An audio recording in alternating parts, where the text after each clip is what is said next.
Queer, adjective, 1. Strange, odd, informal, offensive, and a homosexual man. You're telling me that I can't have healthcare that's life-saving because I don't fit into your ideas of what a man should be. I identify as a queer transgender man. Sometimes I hesitate to identify as a transgender man because I feel like that takes away people's perception of me as a man.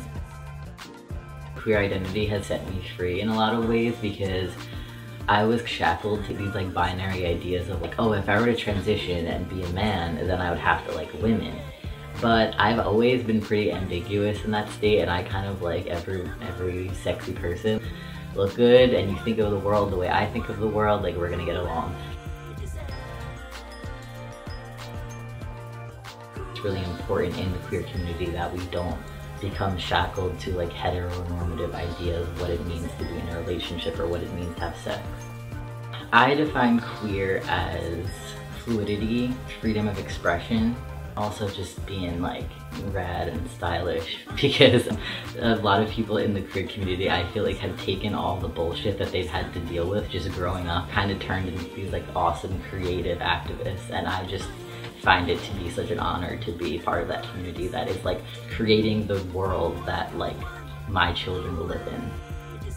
For me, like identifying as queer has a lot to do with the activism side of things, because as a transgender individual, visibility is really, really important for me. If it weren't for the transgender men before me who had the courage to be visible, I wouldn't be living the truth that I'm living today. I find it my duty to be visible for the community, so whether that's like through social media or through other mediums, I find it really important to just be clear about who I am. Our healthcare system isn't very trans-inclusive, so like how are you gonna get the surgeries that are gonna make your quality of life better?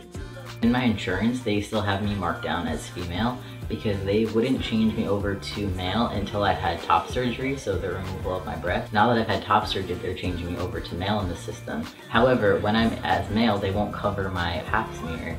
But when I was marked down as female, they would cover my pap smear, but they wouldn't cover my testosterone. Trans men are at a high risk for having like ovarian cancer because of the testosterone that we take. To come down with the fact that we're dealing with money, right? And who's making money off of including trans care? Not that many people.